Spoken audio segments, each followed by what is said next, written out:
All right, degenerates, grab your drinks, get comfy. We're diving deep into Chairman Mao, That's right.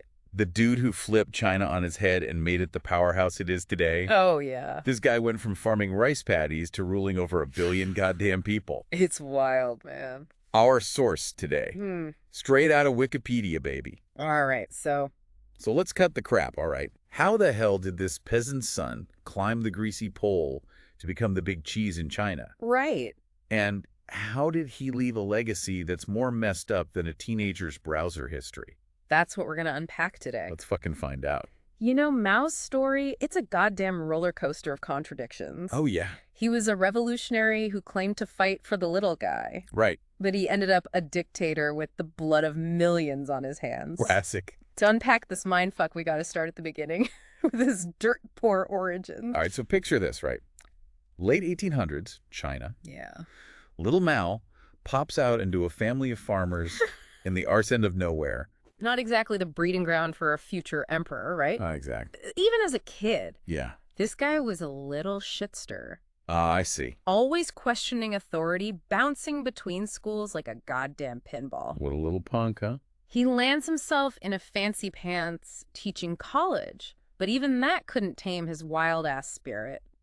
That school just can't contain some motherfuckers. And that's crucial, right? Go on. This early exposure to both hardship Yeah. and highfalutin ideas really messed with Mao's worldview. Sounds like a recipe for disaster. Yeah, I know, and it lit a fire under his ambition, you know. Go on, go on. During this time, he's stuffing his brain with all sorts of Western thinkers. Oh, yeah? Like who? Adam Smith, Darwin, even that short-iced Napoleon. No shit. You can practically see the gears grinding in his head Yeah. as he tries to figure out how to make these foreign ideas work in the clusterfuck that was China at the time. Yeah, things were a little messy back then, weren't they? Oh, absolutely. And then what? This motherfucker stumbles onto anarchism like a teenager discovering a dirty magazine stash. That's right. This shit gets him all fired up. He starts thinking about how to blow up the whole damn system. Yeah, he did. But it's in Beijing where he gets his first taste of Marxism, the gateway drug to full-blown revolution. The good stuff. Suddenly, he's got the perfect lens to view all the injustice and inequality around him. Now, if we zoom out, look at the bigger picture here. Okay.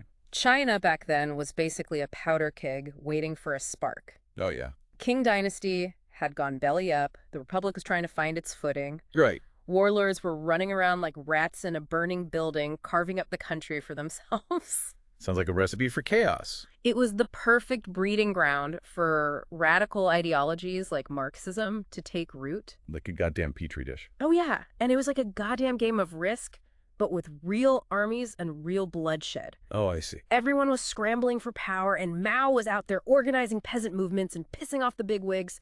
That's my kind of guy. This dude wasn't afraid to get his hands dirty. A real man of the people, eh? Exactly. So we got the KMT, the nationalists, Trying to pull China together. and the CCP, That's right. the communists. Vying for power. It's like an awkward couple trying to make a relationship work. F- We all know that shit's gonna hit the fan sooner or later. Oh, yeah, absolutely. They both wanted a strong, independent China, Right. but their ideas on how to get there were about as compatible as oil and water. I see what you mean. The KMT, they were all about the urban elite and landowners. Yeah, While the CCP was focused on the poor, struggling peasants and workers. that's right. This fundamental difference was like a ticking time bomb. A ticking time bomb. And boy, did it explode. We're talking full-blown white terror. Oh, yeah? Chiang Kai-shek, the KMT's top dog, turns on the communists like a rabid honey badger. Absolutely brutal. Heads are rolling. Blood in the streets. Shit's hitting the fan. This period was crucial. Why is that? It forced Mao and the CCP to go underground. Ah, right. They're being hunted, persecuted, running for their goddamn lives. They probably had to grow some balls real quick. It hardened their resolve, shaped their tactics for the decades to come. You got to respect that, even if you disagree with them. So, with the KMT breathing down their necks, Mao and his crew hightail it to the mountains. Mountains. This is where Mao's inner badass comes out. Okay. And he embraces guerrilla warfare like a goddamn ninja. No shit. A real master of deception, huh? It raises a question, though. What's that? How did a former teacher and librarian transform into a military mastermind? Yeah, good question. How the hell did he do that? The answer lies in Mao's adaptability and his thirst for knowledge. Okay. He devoured military texts, drew inspiration from ancient Chinese warlords, Wow. blended those tactics with modern warfare. That's impressive. He was like, screw conventional warfare. Right. We're going to hit these motherfuckers where it hurts and vanish into the wilderness like goddamn ghosts. And guess what? It fucking worked. Of course it did. The son of a bitch was brilliant. The KMT was chasing shadows, Yeah. while Mao's forces were getting stronger by the day. They underestimated him. Oh, yeah. So they create this Jinggangshan base. Right. What was so special about that? It was a turning point For the CCP. how so? Gave them a safe haven to train troops, consolidate their power, and really flesh out their ideology. Right.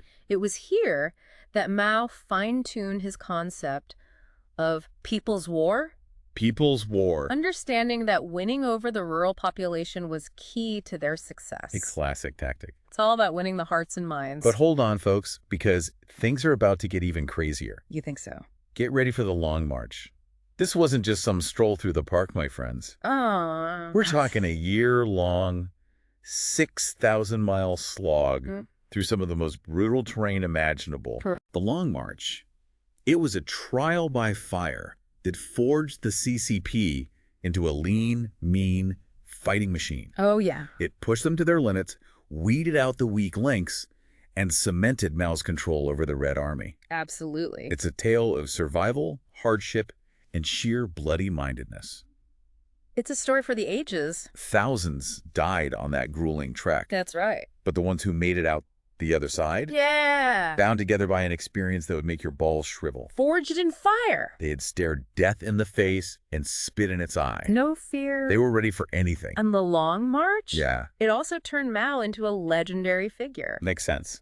He emerged from the ordeal a symbol of resilience, a beacon of defiance, Inspiring his followers. and striking terror into the hearts of his enemies. I can see that. And just when you thought things couldn't get any wilder, Oh, no. Japan decides to invade China. Talk about shitty timing, right? Oh, man. Now the communists and the nationalists, Yeah. they're forced to put their differences aside. Team up against a common enemy. I never. But let's be real. The tension between Mao and Chiang Kai-shek, Oh, yeah. thicker than a bowl of week-old porridge. Cut it with a knife. This uneasy alliance. Right. It's a fascinating period in Chinese history. Absolutely. Shows how pragmatism and opportunity often trump ideological purity when the shit hits the fan. That's the truth. Mao used this time to expand the CCP's influence, while Chiang Kai-shek was juggling the headache of fighting a war on two fronts. Oof. I don't envy him. It was like one of those movies Okay. where two sworn enemies have to work together to escape a sinking ship, I know those movies. all the while planning to shank each other in the back. Oh, yeah, yeah. You just knew it was going to be complete clusterfuck. Complete. And it was. But even while fighting the Japanese, What was he doing? Mao was already laying the groundwork for his eventual power grab in China. Really? He tweaked his ideology, emphasizing the need for continuous revolution, even after they took control.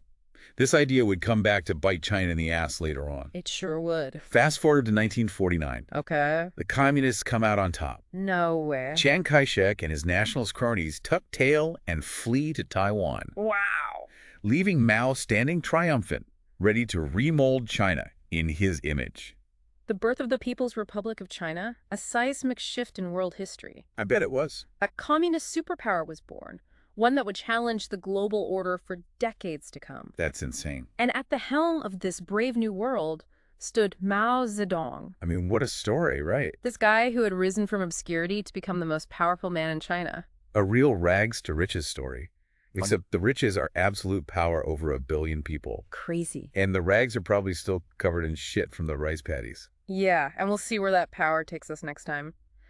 So the People's Republic under Mao, it was a time of massive upheaval, but it was also a period stained with brutality and suffering. It's a complicated and pretty fucked up chapter in China's story. You know shit. This is where Mao goes full-blown dictator, right? He's sitting on a throne of absolute power, and he's not afraid to use it. Right. It's like he's running a giant social experiment on 1 billion people. But the scientist is high on his own propaganda and paranoia. Mao was convinced that to create a truly socialist society, you needed to break a few eggs. or a few million eggs in this case. He rammed through some massive reforms: land redistribution, collectivization, and rapid industrialization, all aimed at reshaping China from the ground up. Okay, so on the surface, he's trying to drag China into the modern world, Yeah. which sounds, decent enough. Right. He's all like, let's boot these lazy-ass landlords, give the land to the peasants, and turn this agrarian shithole into a goddamn industrial powerhouse. Right. But the way he went about it was batshit insane. The problem was that these radical changes were often enforced with brutal force and a complete disregard for human life. The campaign to suppress counter-revolutionaries basically targeted anyone who looked at Mao sideways. We're talking mass executions, imprisonment, and millions branded as enemies of the state, often based on bullshit charges. It's like he saw enemies lurking in every shadow, Yeah. even under his own goddamn bed. Oh, yeah. Anyone who even dared to whisper a criticism of the party was labeled a counter-revolutionary and shipped off to a re-education camp, or worse. We're talking levels of paranoia that would make Nixon look like a goddamn hippie. And then there's the Great Leap Forward, Mao's grand scheme to catapult China into a socialist utopia. It was a beautiful dream, but it backfired so spectacularly that it triggered one of the deadliest famines in human history. This is where the wheels really come off the wagon. Mao wanted to collectivize agriculture, forcing farmers into these massive communes and melting down their tools to make useless backyard steel furnaces. It's like he was playing SimCity with real people's lives, and he sucked at it. The Great Leap Forward was a failure on every level. It ignored basic economics, trashed traditional farming practices, and created an atmosphere of fear and coercion. Local officials, terrified of missing their ridiculous production quotas, started cooking the books and hoarding grain, which just made the food shortages even worse. So, the result. Tens of millions of people starved to death. It's a goddamn tragedy of epic proportions. And you know what the worst part is? Mao refused to take any blame for this disaster. He blamed bad weather, saboteurs, anything but his own shitty policies. It's a prime example of how ideological dogma and a cult of personality can lead to utter catastrophe. Mao's inability to admit he fucked up or listen to anyone who disagreed with him had devastating consequences for the Chinese people. But hold on, we're not done yet. As if the Great Leap Forward wasn't fucked up enough, Mao decides to launch the Cultural Revolution. This was basically a nationwide purge of anyone who wasn't communist enough for his liking. The Cultural Revolution was a period of intense social and political upheaval. The goal was to scrub China clean of any bourgeois or revisionist elements. They targeted intellectuals, artists, anyone who seemed even remotely disloyal to Mao's ideology. So basically, he unleashed a horde of brainwashed teenagers called the Red Guards to wreak havoc across the country. They were like a pack of rabid dogs, destroying ancient artifacts, denouncing their teachers, and even turning on their own families. It was chaos on a scale that's hard to even fathom. The Cultural Revolution ripped through Chinese society like a tornado, tearing families apart, disrupting education, and creating a climate of fear and suspicion that lingered for years. It left a deep scar on the nation's psyche. It's like Mao was having a goddamn midlife crisis and decided to take the whole country down with him. He was obsessed with clinging power, and anyone who posed even the slightest threat, real or imagined, was eliminated. It's a sobering reminder of what happens when power goes unchecked, and how vital critical thinking and dissent are for any society. Mao's paranoia and lust for control led to one of the darkest periods in Chinese history. So after decades of running China like his personal playground, Mao finally kicks the bucket in 1976. The dude was 82, still chain-smoking like a chimney, and probably riddled with more diseases than a pirate's parrot. You'd think the country would be popping champagne corks, right? But things weren't that simple. Yeah, Mao's death, it kicked off this huge power struggle within the CCP. Different factions, scrambling to grab the reins. Right. Each claiming they were the true heir to Mao's legacy. Of course. It was a tense time, man. Yeah. Things could have easily gone tits up again. It's like a pack of wolves fighting over a carcass, except the carcass is a goddamn nuclear-armed superpower. Exactly. Not exactly a comforting image. Not at all. But in the end, Deng Xiaoping, he managed to elbow his way to the top. This Deng guy sounds like a real badass. He was, and he steered China in a new direction. Oh, so? Embracing economic reforms, opening up to the rest of the world. So basically, he did a complete 180 from Mao's bullshit. Pretty much. But even with all these changes, Mao's ghost still loomed large. Yeah, I bet. Arguments about his legacy, they continue to rage on even today. So how do we judge this complicated asshole? On one hand, he unified China, kicked out the foreigners, and laid the foundation for its economic boom. Right. But on the other hand, he's responsible for the deaths of millions through his batshit crazy policies. It's enough to make your head spin. It really is. That's the million-dollar question, isn't it? Mao's legacy. Yeah. It's a tangled mess of epic achievements and horrifying atrocities. Oh, sure. He was a brilliant strategist and a ruthless dictator, a visionary leader, and a paranoid tyrant. It's impossible to separate the good from the bad, the progress from the devastation. It's like looking at a painting. Okay. That's both beautiful and grotesque at the same time. I like that. You're drawn to its power, but you're also repulsed by its ugliness. You nailed it. There's no denying Mao's impact on China and the world. True. He dragged a backward agrarian nation kicking and screaming into the 20th century and made it a major player on the global stage. No doubt about that. But the human cost of his revolution, it was absolutely staggering. His legacy is still debated and dissected both in China and beyond. So after going down this rabbit hole, what's your takeaway? What did you learn about this complicated son of a bitch? Because I'm still trying to wrap my head around it all. Well, for me, Mao's story, it highlights the importance of understanding history in all its messy complexity. It's a cautionary tale about the dangers of unchecked power, the seductive allure of ideology, and the fragility of human life. Well said. It reminds us that even the most powerful figures are still human, with all their flaws and contradictions. And even revolutions with the best intentions can go horribly, terribly wrong. It's up to each of us to grapple with Mao's legacy and draw our own conclusions. There are no easy answers here, just a lot of tough questions. Well, folks, there you have it.